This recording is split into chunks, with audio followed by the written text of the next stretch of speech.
Ang koneksyon ng mga planeta sa kayamanan.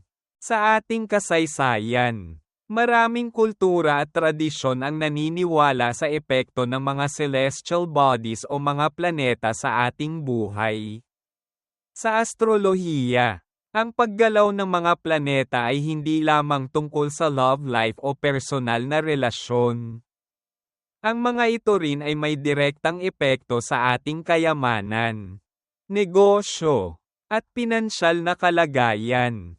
Isa sa mga pinakamaimpluwensyang planeta sa astrolohiya pagdating sa kayamanan ay ang Jupiter, na tinatawag din na The Great Benefactor. Ang Jupiter ay may koneksyon sa pagpapalawak, kasaganaan, at swerte.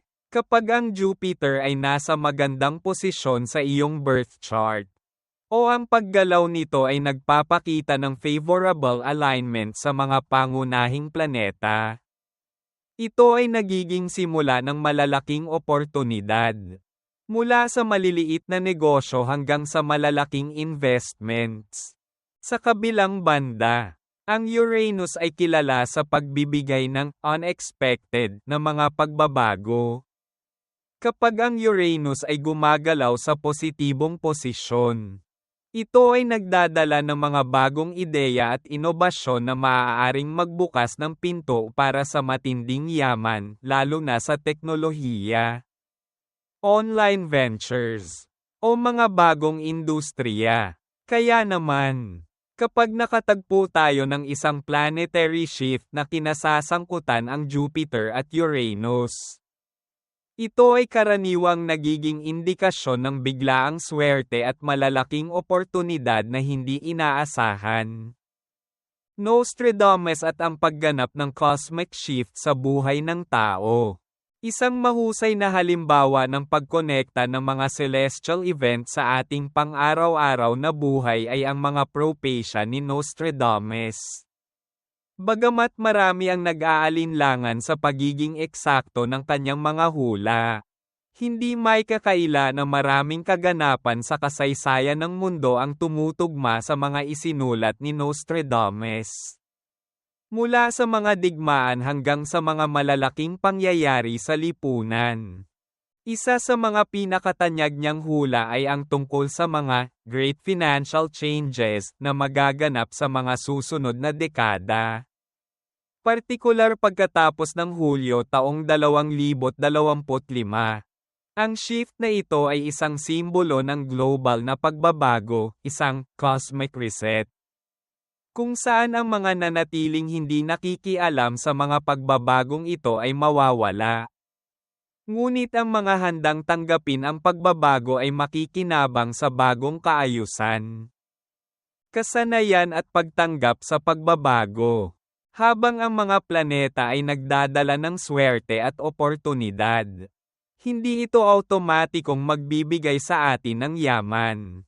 Tulad ng sinabi ko kanina, ang mga pagbabago ng Uranus ay maaaring magdala ng malalaking oportunidad. Ngunit kung hindi natin sila kikilalanin at aaksyonan, maaaring magpabaya tayo sa mga biyaya na maaaring magbago ng ating buhay. Isang halimbawa na sumasalamin sa ideya ng hard work at cosmic luck ay ang kwento ni J.K. Rowling, ang may akda ng Harry Potter series. Si Rowling, isang single mother na dumaan sa mga matinding pagsubok sa buhay, ay hindi lang umasa sa swerte, nagtrabaho siya ng husto upang mailabas ang kanyang mga ideya at ipaglaban ang kanyang mga akda.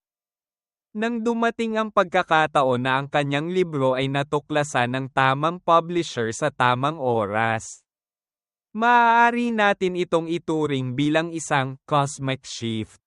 Isang pagkakataon na nakuha niya sa pamamagitan ng pagpapakita ng tapang at tiyaga sa kabila ng mga pagsubok. Pagninilay ukol sa karma at swerte.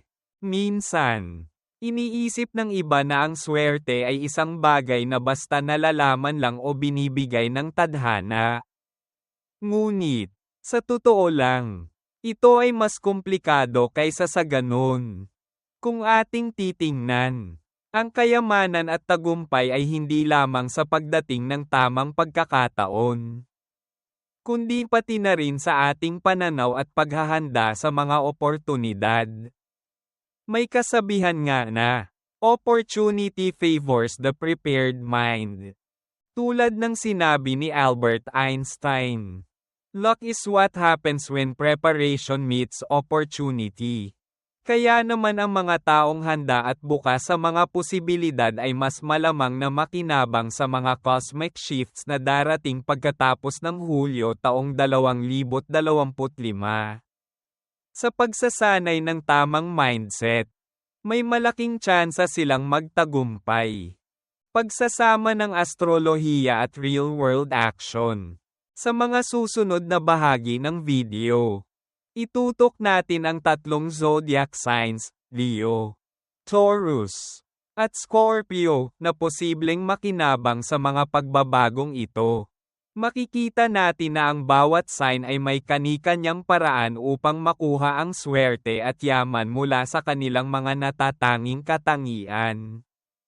Magiging mahalaga ang kanilang kapasidad na mag-adapt at magamit ang kanilang mga strengths upang maging matagumpay sa negosyo, pamumuhunan, at iba pang mga pagkakataon na magiging available sa kanila.